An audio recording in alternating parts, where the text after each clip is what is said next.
Welcome to No Alter Egos, the place for conversation without the mask. I'm your host, Trll Kennedy. Just want to welcome everybody back. And as a reminder, first and foremost, thank you to everyone who's either listening to this live or watching the rebroadcast on YouTube. It's for all of you guys tuning in. That's why this show gets made. And so, first and foremost, thank you guys. If you are watching on the YouTube channel and you like what you're hearing throughout this show, please like and subscribe. It really helps not only with the algorithm, but to spread the word. Share on your social media channels. And to everyone that's listening in live, this is an incredible opportunity at the same time to have a place where you can find it on demand and interact with the show in a bit of a different way. So I just want to thank everyone that's tuned in right now, whether you're listening in live or you're catching the YouTube rebroadcast. We have a super special episode coming up today, though. It's the 1-year anniversary of the show. It's crazy. It's crazy to think that literally 1 year ago the show started. We are on episode 52 weeks in any calendar year. And it has been an incredible ride. It's been really crazy to see the transformation from the very beginning of the show to even now. And I will admit that I am still really working to find a content structure that is fully refined. But that's the beautiful part about this, is that you guys are on this journey as well. So you're seeing every iteration and possibility in the show as I iterate to really find that full-on identity. But you guys have been resonating with the content that's been created so far, and that makes me really happy to hear, because I do work really hard to make sure that I bring an excellent production to you guys on a week-to-week basis. So to everyone that does listen in, to everyone that sends a message on social media, likes and comments, anything like that, thank you guys seriously from the bottom of my heart. And for everyone generally that listens in, but especially so if you found a way to connect with the show already. We're still growing on our Instagram page. It's at No Alter Egos, as well as our YouTube channel, the No Alter Egos podcast. And we are also available on demand on the Umoja Radio app. So if you want to go and listen to it again and you don't want to watch on YouTube, or you just want to listen to the podcast, it's also available on Umoja Radio. But we have a really cool episode coming up this week, man. I'm going to be talking through our top 5 stories of the past year, as well as some honorable mentions. We're going to be talking about that crazy, reckless statement that Joe Biden made, especially in regards to Vladimir Putin and him not being able to stay in power. We're going to get into all that as well. Our Tech Talk Minute, as well as what I'm reading lately, is also going to be coming up. And this week's episode, I'm going to talk to you guys about a main subject that I really think you'll enjoy. And it's about this great game that we're all involved in, this game of life in this economic system that we call capitalism, what it has done to the human mind and to society, how we can improve it going forward, or do we need to find a replacement? There are all these ways that you can look at it, but I wanted to talk about that great game called capitalism that we all are living in, and if it's really the most efficient economic model for society, and if not, how can we improve upon it? What changes need to be made? Do we need to do away with it and come up with a new system altogether? All that and more is going to be coming up on the show. So buckle up, get ready, and stay tuned. Of course, before we kick things off, though, I just want to give a shout out to the show's sponsor, and that is Born Saint Clothing, Apparel, and Merchandise. The world makes us sinners, but we are born saints. For more information, you can find Born Saint on Instagram at brn.saint. That's their Instagram handle. Or you can also find them at www.trllkennedy, that's TRLLKENNEDY.com/shop on your mobile or desktop browser.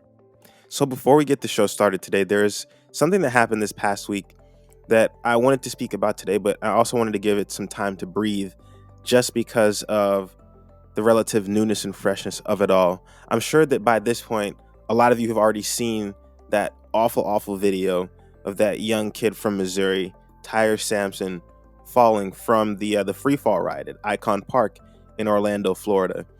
And I just wanted to take a second to say rest in peace to him. My condolences, my heartfelt condolences go out to his family. And this is one of those crazy things about living in the age of the internet. Can you imagine that your last moments on Earth is just shared around the world? I did not share the video. I saw a few people that had, and curiosity got the best of me. I will say that if you're squeamish, don't watch it. But I did want to take a second before we jump into the main show to just acknowledge that this horrible tragedy had happened and is still extraordinarily soon in its wake and aftermath for me to really dive into it too much, other than to say this is obviously, it's always upsetting to see someone lose their life, but to see someone so young lose their life, and in what seems to be a possibly preventable manner, when you look at what he was complaining about. And there's even a still of one of the videos where before the ride took off, it's almost apparent to the naked eye that the harness wasn't down all the way. But as I said, there's so many more details that need to come out about this that I didn't want to rush to judgment with it. But I did want to take some time to just send my condolences out to his family and say that he was an NFL prospect and he deserved the chance to try and live that dream, but he's no longer here with us. And maybe this will bring some much needed change, some safety regulations and training. And to his family, I hope they're able to find some sense of justice and what I'm sure is a legal process that will go on for quite some time until they are able to secure that justice for themselves and for their son, who unfortunately lost his life. Anyways, we're going to get back to the main show. Just wanted to keep you guys updated on that really terrible and tragic story out of Orlando, Florida this past week. Okay, guys, so before we get into our main topics for the day, the top 5 countdown and the other stories, we got to talk about this Will Smith Chris Rock slap. So here I am Sunday thinking it's just going to be another Oscars night. I'm sitting down watching, and I thought it was staged when it happened until it kept going. And he was cussing like Will Smith was really on 10. And I'm like, this is either some incredible acting or he real deal just went up there and slapped Chris Rock.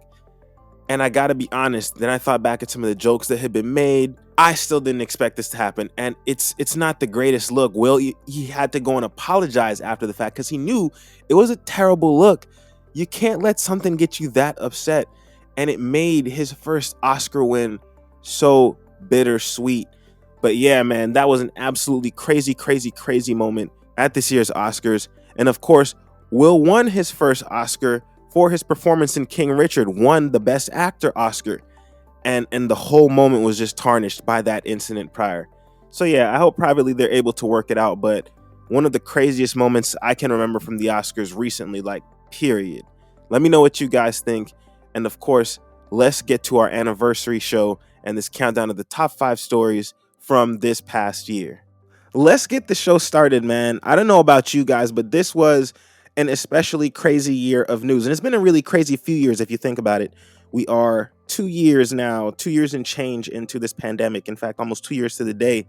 Here we are near the end of March when the lockdowns really started, and we kind of saw life as we know it change drastically inside of this country and around the world.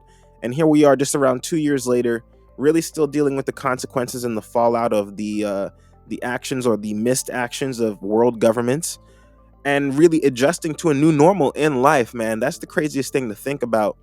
But with the 1 year anniversary being this week, it really gave me a chance and some time to reflect on what's been happening throughout the world over the past year. What are some of the most interesting, crazy, or newsworthy stories? And there are so many to choose from, literally so many that I had a chance to choose from. Of course, there are some honorable mentions, one because it happened just outside of the scope of our 1 year of being on the air. But after we check off these honorable mentions, I'm going to go through my top 5 news stories of this year, why they were important, what they were about. But of course, as I just said, let's get through these honorable mentions first. So, honorable mention numero uno didn't make the list because it happened a couple of months before the show started. I'm talking, of course, about January 6th of 2021. Another infamous day in our country's history. We had people literally storm the United States Capitol. The flag of Dixie was walked through the halls of power in this country. The flag of the Confederacy, a secessionist nation and a country that tried to split our country in two so that they could preserve the institution of slavery and exercise their freedom to own slaves without interference from the North and the Union. Their battle flag was carried through the halls of power. Someone smeared their feces inside of Congress. Like, mind-blowing stuff. There's so many angles to even think about with this story, right? So let's start off with the fact that it had to be a very confusing day for police, because usually law enforcement, and this is historically, they are going to trend towards more conservatism and maintaining power and order within a given society. It's one of the caveats, if you will, of not only the nation state, but even back to feudalism and systems like that. Like, at the end of the day, you had sheriffs, you had knights and soldiers that provided law enforcement to protect the interests of the wealthy and powerful. And that has not changed. The reality is that law enforcement on a whole is more a conservative institution, right? So now that we've gotten that out of the way, why was it a confusing day for police in the Capitol? It was confusing because I think for some of them, the mask and the veil all came down, right?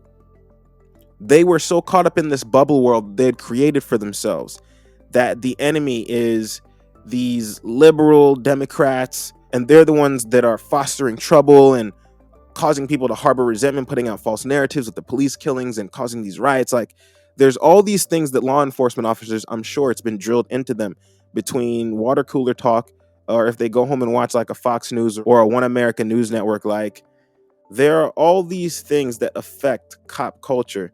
And the reality is it had to be a removal of the veil on January 6th of last year when they realized that all these people who they're supposedly supposed to be on their side would turn on them in a heartbeat because their allegiances lie with the demagogue that they've given their adoration to. Like, they're here because they've been convinced that the election was stolen, and they're willing to resort to violent means, even though they're usually pro law enforcement. Because we're not allowing them to have their way, they've turned violent against us. And so it was mind-blowing from that standpoint that there was, I'm sure, a lot of police officers who just were looking around like, what? Wait, this isn't how it's supposed to be. And what made it even worse was because they were looking at people who usually and traditionally would be marching in support of them. Of course, they're not going to open fire. And that's one of the other dichotomies about January 6th that we got into, was how if the complexion of the protesters and the rioters were different, I don't even know that people would have breached the Capitol gates, much less being in the rotunda and, Congress people's offices. They would have literally gunned people down in the streets. But we've had that discussion, and we'll have to give that a whole show to focus on the literal biases in law enforcement and how they're built into the system, not only for cops to exercise their biases without fear of punishment or retribution, but even in the way that laws are written and applied. We think about laws like stop and frisk, where they notify, especially if someone's caught on like a street camera, someone's a repeat offender, then that person is likely to be more stopped. And that person may turn out to be black or brown. Like, there's all these things built into the system, man. So many of them. But I think it was really crazy for police last January 6th to see, like, these people are coming at me, and how am I going to protect myself? What am I going to do? So I think it was a really rude wake-up call for a lot of Leos who are bought into the propaganda that they're the last line of defense between a civil society and anarchy, when it's really that they're the last line of defense between a wealthy and powerful set of people who want to run society and are running society into the ground, kind of, so that they can just squeeze as many dollars out of it as possible. And a bunch of people, themselves included, like, one of the crazier things that I was thinking about is the fact that cops right now, if people started rioting and protesting in the streets because gas is $4 a gallon, I think there would be some cops who would be like beating people with batons to maintain $4 a gallon gas, even though oil is back under $100 a barrel. Like, that's the kind of mentality that we're dealing with so much of the time that makes change so inherently hard, because when you have people that are dug in and have been given precedent after precedent to behave a certain way, man, a culture change is, I'm not going to say it's impossible, but it's highly improbable, if not extremely and extraordinarily difficult to do. But January 6th was a game-changing day in our nation's history. And I don't think we think about that enough. And I think one of the things we also have to pay attention to is the relative lack of punishment for the people that stormed the Capitol that day. But as I said, man, there's so much more to get into with this January 6th story. But of course, we have more stories to report on from last year as we count down our top 5 stories of the year. Now, I say count down like it's a top 5. The reality is it's just the 5 most interesting. These are in no particular order in terms of rank from most to least interesting. Just 5 of the most interesting stories I felt from last year, or from the past year. But let's move on to our second honorable mention before we jump into that top 5 list. And that second honorable mention was a story that dropped last year regarding that in the course of a 40-year study, 4 decades, they had studied police killings and statistics and found that over half of the people that were killed by police were not reported to any official statistics. There is no federal body that they're reporting to, and some just have not been entered into like the death systems in terms of coroner's offices like that. Some because of straight up mistakes clerically by departments, others with a more seemingly sinister undertone to them not being filed away. But over half the people, the long and short of it is that over half the people that were killed by police in a 40-year period their deaths were not statistically recorded and reported. They essentially just died.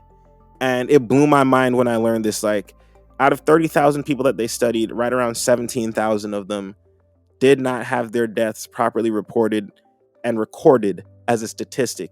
So those people just lost their lives. They're just dead. And when you have a system in place that like protects and preserves that's out of here, man. That's crazy. That's downright crazy. We got to keep things pushing. So those are the two honorable mentions. The January 6th riots at the Capitol, just because it happened outside of the scope of the year of this show, and the fact that police only have reported, at least in the past 40 going on 50 years, roughly half of the people that they kill as like statistics. It's that's a bit of a tough pill to swallow. But anyways, we got to keep things pushing. Let's get into our 5 most interesting stories, according to me, from this past year. So number 5, and once again, these are not in any particular order of most to least interesting, just the 5 most interesting stories to me from this past year. So number 5, we're going to start off with the Taliban retaking Afghanistan in a literal fortnight. I made a prediction as they were starting to take certain cities, and as the US was working to get civilian personnel as well as military personnel out of the country. I said, what are they leaving the soldiers in Afghanistan with? Not much. And with the way the Taliban has been fiercely fighting to retake certain regions, because at that point, they were retaking some regions on the outskirts of the country and kind of working their way in towards Kabul, the capital. And I sat there and I said, man, the way that we're leaving things, like, they're going to be able to retake the place in a few months if we're not careful. And the very next week after the last bits of US military personnel had been flown out of the country, the Taliban stormed into Kabul and took the city. So this essentially happened 2 weeks after the US fully withdrew from Afghanistan. The government that they left behind fell. It fell to the Taliban. And I'm not going to lie to you. I came on the air and I apologized because I said, I misled you guys when I said that it would be a few months. I severely underestimated exactly how bad the situation was in Afghanistan. And so I had to go on the air and apologize for saying a few months when literally the very next week they fell. A week after that, they fell. That was crazy. So number 5, Afghanistan falls to the Taliban in a literal fortnight. Like, you can't make this up. You have a functioning government. 2 weeks later, the Taliban's back in power. We're going to keep things moving, though. So number 4 on our top 5 stories from this past year. Number 4 was the Surfside condo collapse down in South Florida. At this point, the worst building-related, non-terrorism-related disaster in terms of death toll in United States history.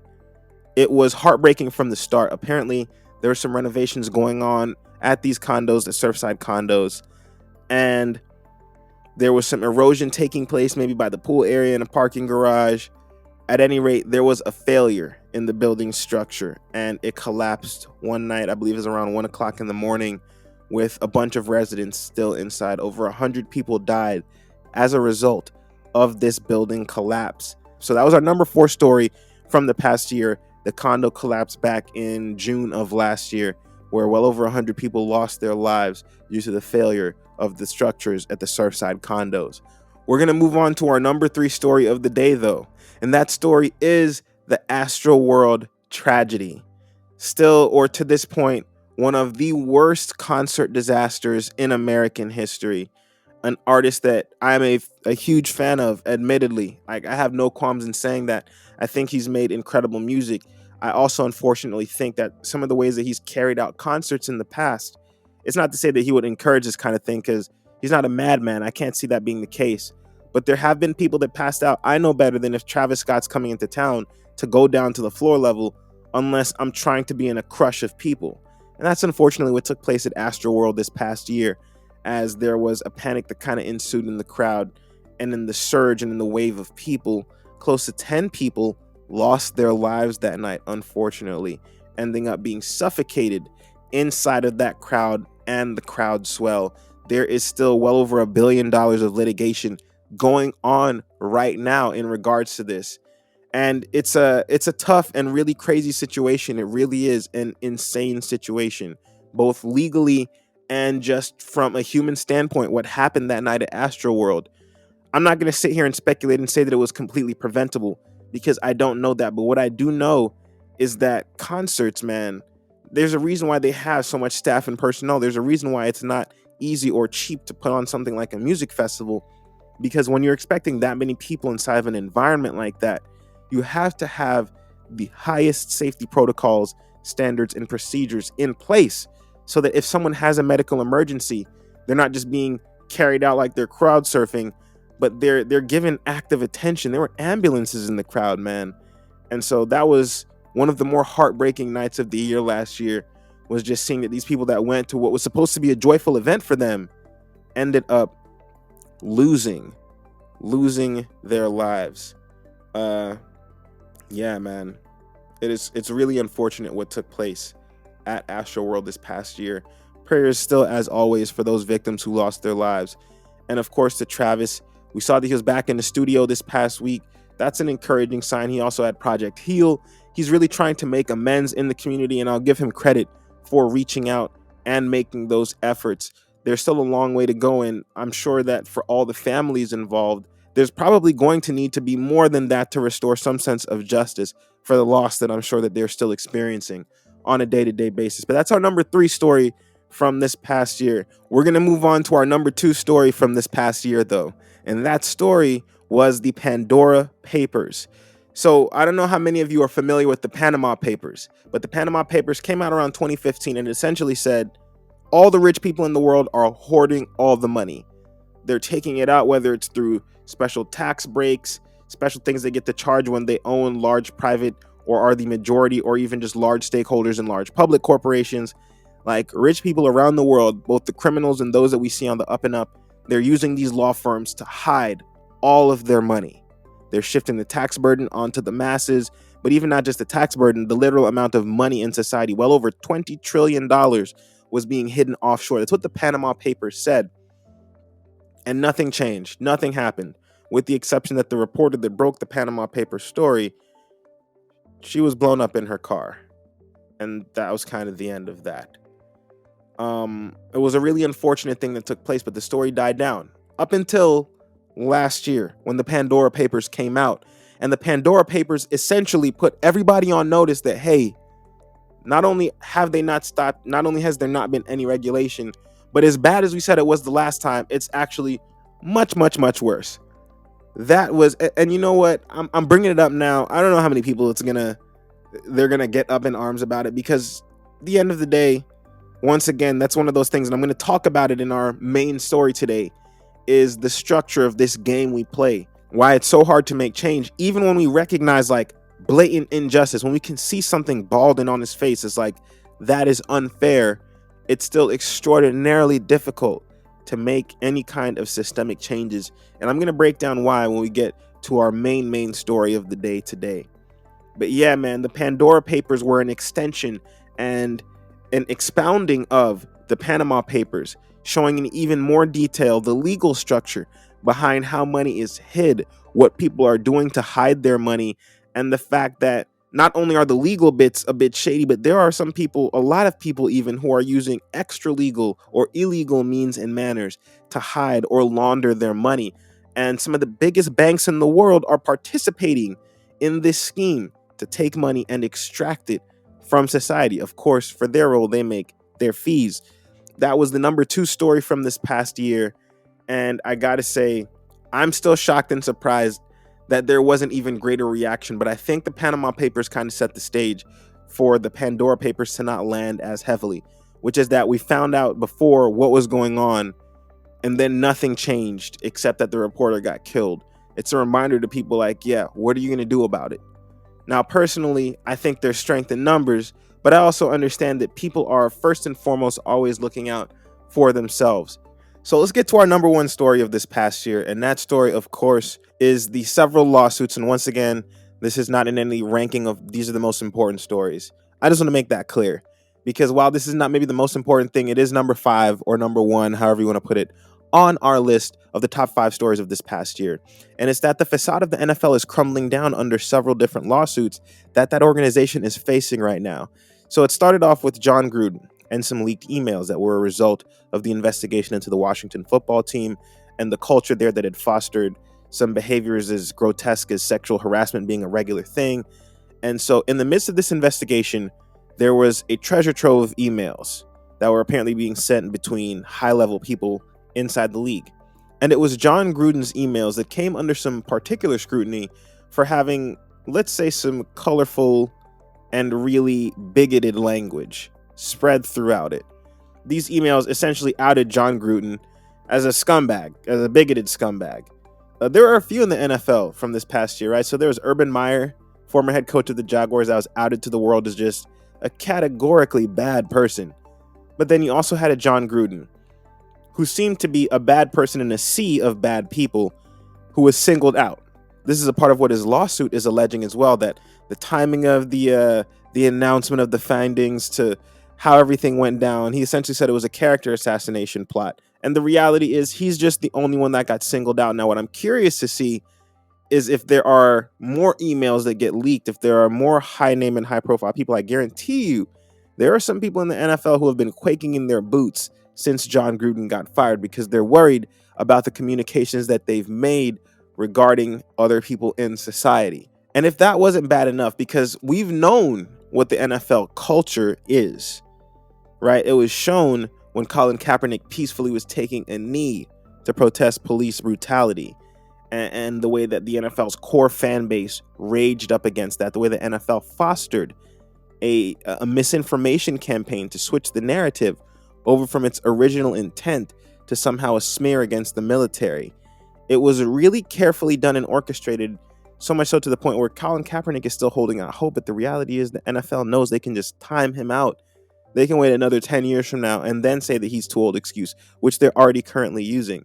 But with the John Gruden lawsuit, that culture, that undercurrent of the NFL, where the people in power there really hold some very backwards views, and it's always been assumed, but here it was in plain sight, if you will. This is how these people really talk about you and think about you.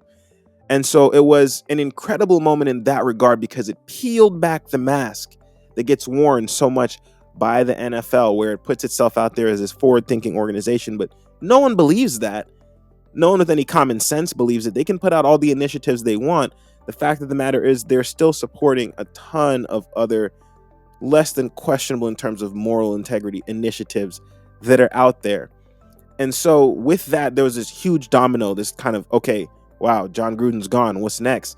And it quieted down up until the end of the season when Brian Flores was released as the head coach, fired as the head coach of the Miami Dolphins. There was a lawsuit that came down and hit hard, alleging racial discrimination in the practices for hiring and interviewing, as well as in their firing practices and just the general culture of the NFL. And that was another bombshell, another one that it was another broadside, really rocked the NFL's boat. And as that story came out, I was thinking in my head, well, now maybe people will begin to see that Colin Kaepernick was a bit justified and that he has been blackballed, but that was plain to see anyways. But now they really can't ignore it. But the truth is, a lot of people have, for better or worse, really just ignored the proceedings. And of course, that's because the legal proceedings take a long time to play out. People's attention spans are getting shorter by the day, it seems. But the truth of the matter is, those are two really huge lawsuits against really a foundational cornerstone of our country's society and culture. Sports, especially the NFL, an organization that's so powerful that it essentially has its own day of the week and has essential holds on the attention of the mass public on several other days, 4 out of 7 days of the week. Like, if we're really being honest about it, 5 this past season with a lot of the COVID restrictions, but generally you have Sunday night football, Monday night football, Sunday regular football, Thursday night football, and then sometimes Saturday night games. Like, an organization that powerful, man, to know what's really running the undercurrent of it is supposed to be huge news. And my hope is that these lawsuits begin to expose more of the ownership and management for who they are. But I know it's going to take a while. That's how the legal proceedings go. And so I will definitely be keeping my eye on it because it's still a developing story, but it's certainly a huge one. Both the John Gruden lawsuit and the Brian Flores lawsuit against the NFL, both of them alleging really discriminatory practices, but one kind of being on the side of the discriminator saying I was unfairly put out for being the only discriminator, and one from the side of the people being discriminated against, minority head coaches, black coaches, coaches of color, who are getting far fewer head coaching opportunities in the NFL than ever. But I just want to take some time to say thank you again to everyone watching on YouTube. If you've been liking it so far, please hit that like, as well as subscribe to the channel and tap that little notification bell so that you can get notified anytime we put a new episode up. If you're listening to this on the radio, you can do the same as well. We can be found on YouTube at the No Alter Egos podcast. Just type that into your search bar and it should pull up. The channel is still growing. We're still bringing the community in. But for everyone that watches, that hits that like button, that subscribes, and that shares it to their social media, you guys are human gold, man. It's really, really amazing and incredible to have any of that support.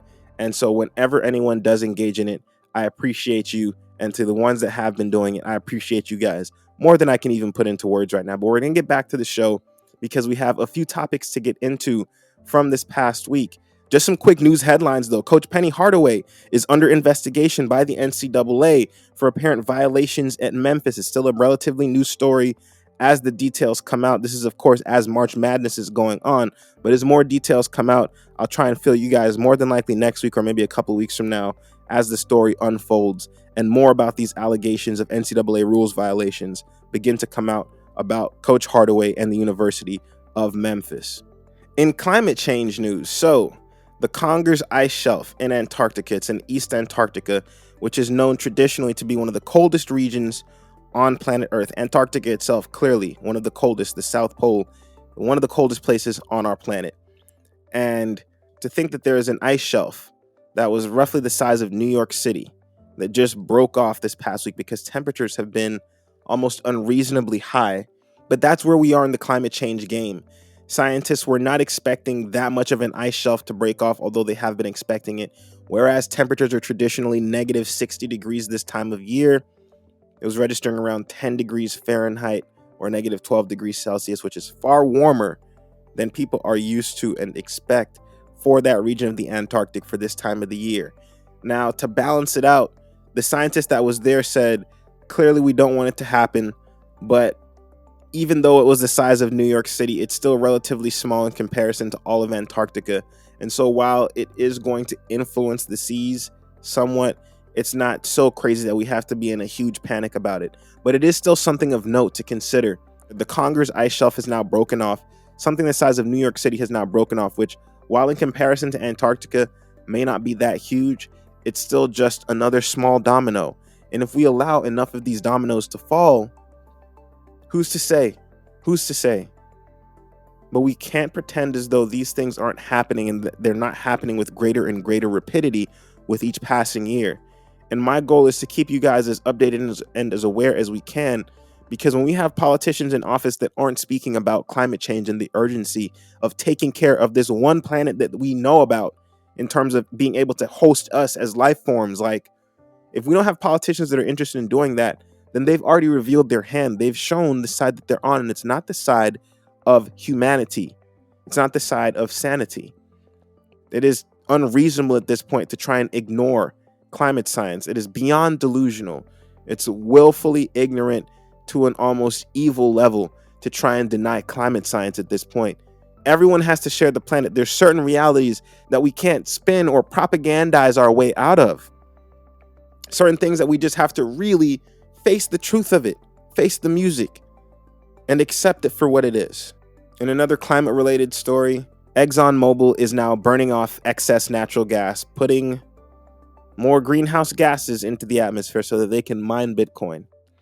And I don't even know where to go with this one because, truth be told, it's almost comically evil at this point. Forget about the fact that these oil companies have been price gouging at the pump essentially now because the price of oil in terms of per barrel rate has dropped. It's well under $100 a barrel right now. And those exorbitant prices that they blamed on the price per barrel of oil are still exorbitant. They're just taking profit at this point because they can. They're not in any hurry to change because no congressional regulation is coming to stop the gravy train. I can't stress to you guys enough how much Congress is in people's pockets, especially food, energy, and defense. Those are like the big three in terms of industry. And now tech. Tech may be at this point over all of them because tech has a hand in all of them. But like lobbying, legalized bribery in our country, man, makes it hard. It makes it really hard. It makes it hard to just live life. Because you know that there are laws that are unfair, and you know that those laws aren't ever going to get changed because the people that are responsible for passing and changing them, they're not incentivized to do things in the public's interest. They're incentivized to do things in the interests of the large campaign donors that make sure that they can keep their jobs, because we all know, especially because dark money is allowed in US politics on an almost unlimited scale, elections can be bought in our country. And so we're at this point now where we're witnessing this large corporation burn off an excess resource to mine digital currency, further polluting the atmosphere. And the people that we put in charge to make sure that, hey, man, like stuff and practices like this is a bit egregious, their hands are essentially tied. It is what it is, though, man. Got to keep things moving to our two main stories of the day before we wrap the show up. So we're going to talk right now about Joe Biden and this statement that he made this past week as he was wrapping up his speech. So in front of nearly 1,000 attendees at this speech he was giving in Warsaw, Poland at the Royal Castle, President Biden said that this man, Vladimir Putin, quote, cannot remain in power. Since then, the White House has attempted to spin it and say he wasn't calling for his ouster. That's pretty clear cut. And I got to be honest with you. I've spoken about President Biden on this podcast before. I think he's relatively ineffectual and feckless. I have not really liked his approach of I'm going to try and walk down the middle, because all you're doing is giving even more room for anarcho-capitalism or just extremist right-wing policies and policy lunatics and politicians to gain ground. This is not the time to try and waffle and be middling. You have to put in policies that are going to not only strengthen the social safety net, if you will, but that can fiscally lead our country down a more responsible path. We don't need to spend as much on defense while leaving education to rot, while leaving infrastructure to rot. And so his approach to me over this past year, whether it was his handling of COVID or just his general approach to diplomacy, I haven't been the biggest fan. I'm going to be very honest with you. I also don't like that Vice President Kamala Harris has been particularly behind the scenes more than anything. I haven't seen her take an active role in her vice presidency the way that I would have liked to. But those are just some personal preferences and complaints. I say all that to say that after all this time, the truth be told, as I said, even though I thought he was a little bit feckless, I'm impressed by this statement. Maybe he accidentally did it. Maybe it was a slip up. Or maybe, just maybe, this man is as cunning and crafty as is needed when you're going up against a madman like Vladimir Putin. And I say that because you have to have a fundamental understanding that the presidency is one of, if not the most powerful office in the world. Now, growing up, I've had to become more wise to the fact that presidents, while they are extraordinarily powerful, that power is limited to a degree by Congress and the Supreme Court. It's the whole checks and balances system. Now, it does not work to the degree that you think that it does, but it does work somewhat. Presidents can still write executive orders, but if they're universally disliked, Congress can come together. Although in this day and age, I don't think that's going to be nearly the easy task that they think it will be. But Congress can come together to try and put a stop to presidents, but generally presidents can be very powerful. And so for him to use the power of his office to say something like that, that is an extraordinarily meaningful statement on the world stage coming from the US president.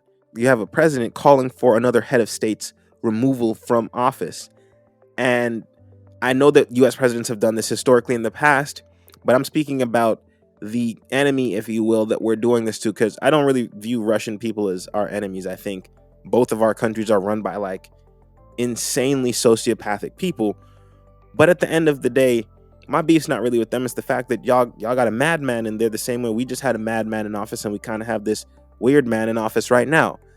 But at any rate, to see him make that statement, I gained a little bit of respect. I'm not going to lie, because that is not an easy thing to say, wielding the kind of power he wields. Now, there has been some backpedaling, as I said earlier. The White House said that he wasn't really directly calling for his ouster. But I say all that to say, President Biden, man, you got some points from me.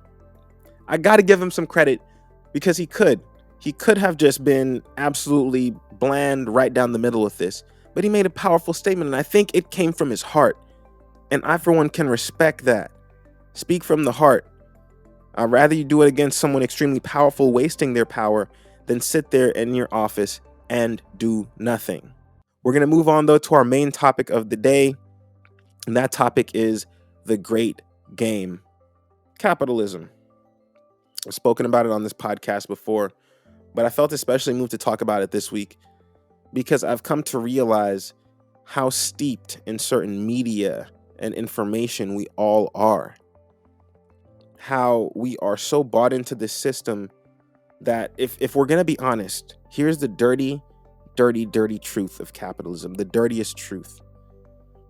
Capitalism needs some form of slavery to both get started and to maintain itself. It really does. Now, I know that that's going to sound really bad, so allow me to justify and explain, if you will, just for a few minutes while I break this down for us. Forget about just the start of the US and how slavery was the start to this country. It's the fact that even if you're talking about wage slavery, where people are paid such pitifully low wages that it's hard for them to maintain a livelihood and a living, that's what globalism and globalization has really been about. It's about corporations finding the cheapest and most vulnerable source of labor. That's why sweatshops exist for these large companies that make clothing and shoes. That's why these giant chip making factories and all that, where they have to get and separate the natural resources that go into making these chips. Like, it's bad out there when you really start to dig behind what's in some of your favorite devices like your iPhone or your Android phone. When you think about how the natural resources are mined, where they're mined, and how those mining practices go. The fact that Nestle still has some questionable practices in their labor in terms of how their cacao and the chocolate is harvested.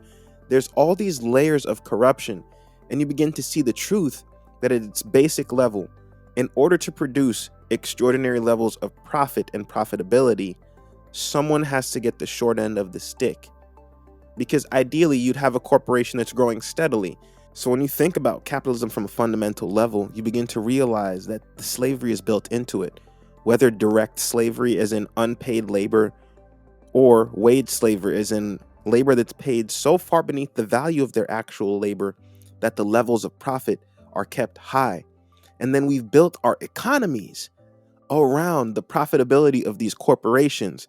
So when the stock prices fall, it's not some magical thing. It's usually you'll hear a stock price drops if they're off on their quarterly earnings reports, because corporations build this into the business model now where, okay, how can we find the cheapest way to get natural resources, the cheapest way we can find and pay labor, and then how can we put this onto our product and really make our supply chain and supply line as cheap as possible too, and then sell the markup to the customer and collect on the back end in terms of the cost between production and shipment to delivery to the customer and what they're willing to pay for it. It's this whole entire process, man. And we're caught up in these games between these corporations. So when we think about not only wars in Africa and the Middle East, which are really not only for military positioning, but strategic position, because a lot of the world still wants and runs on oil.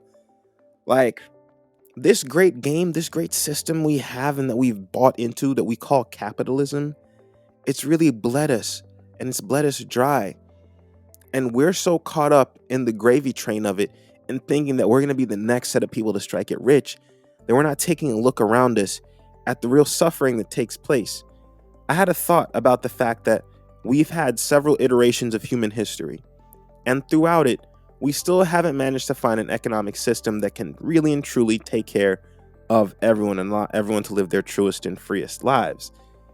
And even under capitalism, we see all these things in socialism about bread lines and starving people. That's life right now in America for a lot of people. I volunteer at my local church, and there are tons of people that come by to that food bank once a week when they give the food out. When we give that food away, There's cars lined up to come and get food. People that maybe can't afford it or just trying to lighten their grocery bill that pull up to get food. This is in the richest country on earth. Well, the second richest now to China. Right? Like, I think about the fact that there are homeless people running rampant through major metropolitan areas all throughout this country. And yet we pretend that, oh, well, that's just something that we can't do. But the reality is we've been tricked into participating silently in this Game of Thrones between really rich people, the corporations that they own, and them and their friends and cohorts in government who actually pull the strings of power and the levers of power inside of our world. We're kept at each other's throats with religious differences and racial and cultural differences.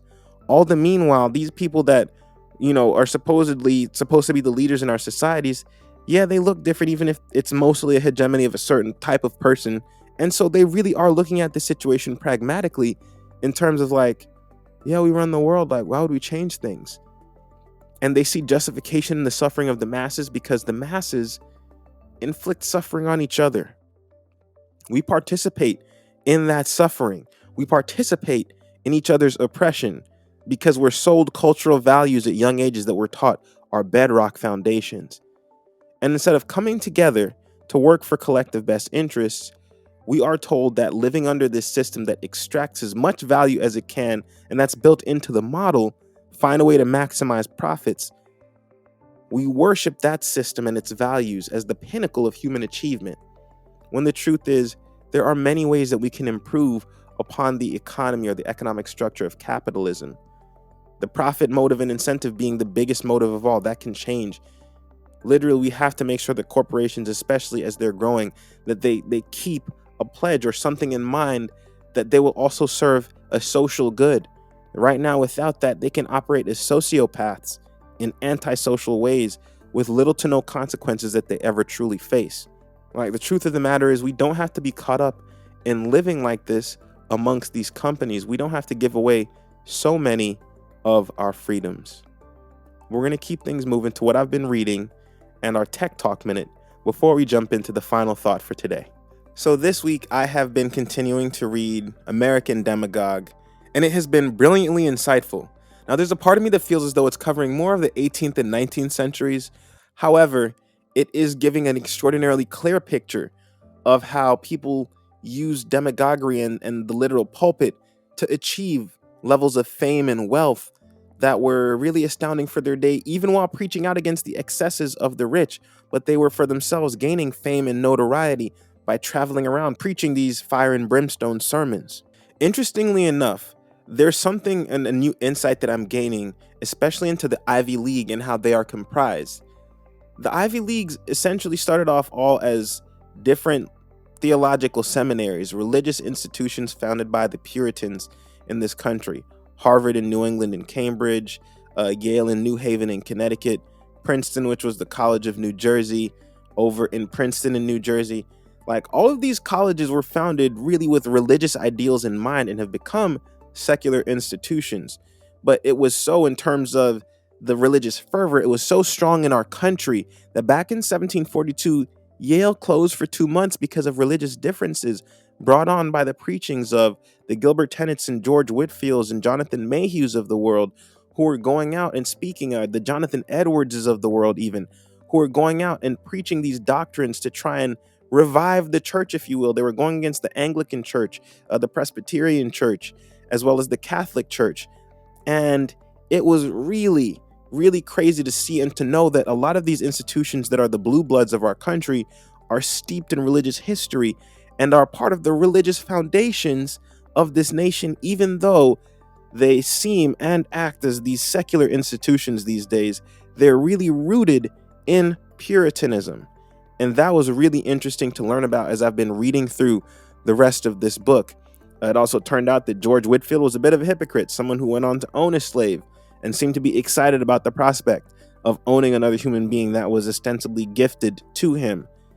Benjamin Franklin, another thing that I had a chance to learn in this book, at least reading through to this point, was the fact that he was able to gain a certain level of wealth and prominence for himself by being the postmaster, while he was also printing out a pamphlet and newspaper that he was hoping would be read by many. So he became his own distribution chain using the government's power and was able to amass great wealth for himself as the postmaster of our relatively young nation.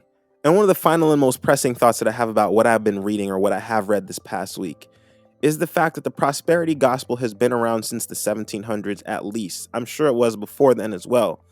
But in the 1700s, there were still preachers preaching the prosperity gospel, telling people that the rich were to be admired because by their wealth and riches and their so-called physical favor on earth, it was being reflected, or it was a reflection of God's favor to them.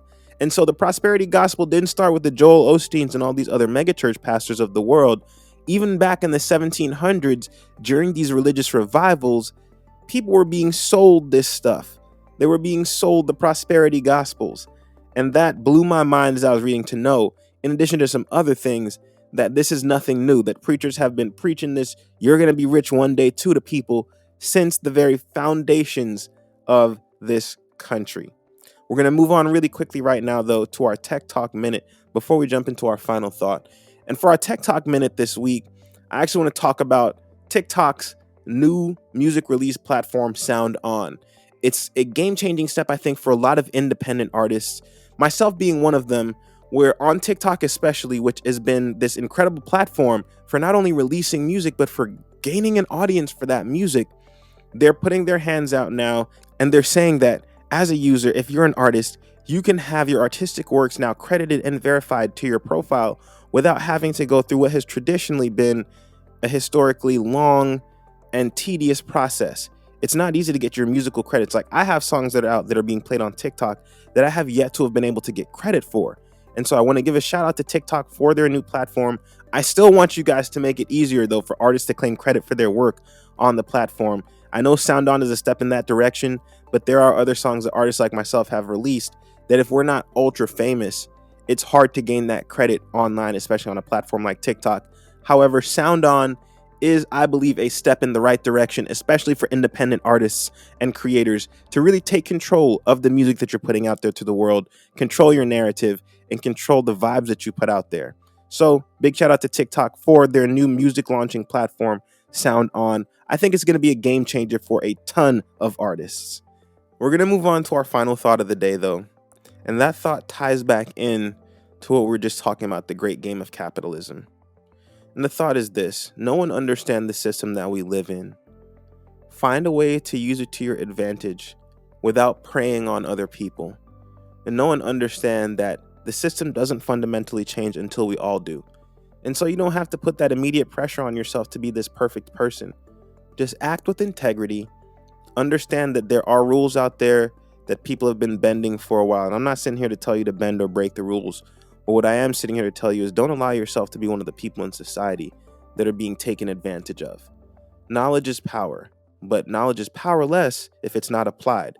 And so the little stuff that I try and share throughout the week, when I tell you guys about the fact that, yes, we do live in a society where the economy is gamed and rigged, it doesn't mean that you have to sit back and wallow in like any kind of self-pity. I want you guys to continue to educate yourselves. Find something that you love to do, because the reality is, while the world is a messed up place and the game is rigged, there is still an opportunity for you to at least get a slice of the pie. Because we know that we can't change the world individually. We can only change the world collectively. And until we come together as a collective, you have to do what's in the interest of yourself and your family without harming other people. I want to stress that again, because there are some people whose interests are not good for everyone else's interests. But we are living now in a time and in a day where you can create and take advantage of opportunities for yourself. And so I want to encourage you that even though we know and understand that the game is rigged, don't be discouraged. You can still find something that you love to do and at least find a way to not only make it work for yourself, but to give yourself a little bit of joy, to find some joy in the work that you're doing. Because there is nothing more freeing than doing something that you love to do and earning a real living from it. And even though the system that we live in is messed up, it is what it is. And if we're being pragmatic, then the very least that we can do is find a way to succeed and thrive despite the horrors of the system. I want to thank you guys, of course, as always, for listening in. if you've been watching us on the YouTube channel, don't forget to like and subscribe. It helps us out. Comment, tell us what you think about this week's episode, and of course, hit that notification bell so that you can be notified anytime a new episode comes up. To everyone that's been listening in on our broadcast partner stations, thank you guys as always for being here. Don't forget to follow us or to follow me on Instagram. Follow the show on Instagram. You can find me at Trll Kennedy with no I, so it's TrllKennedy. You can find the show No Alter Egos under that handle at No Alter Egos on both Instagram and Facebook. We put up little snippets of the show each and every week. And so I just want to thank you guys for once again being here with me. Go throughout this week. Don't get caught up in how bad things are. Find a way that you can make a difference for yourself and the people around you. And collectively, we can work to make this world a better place. Go out there, work hard, but still take care of yourselves.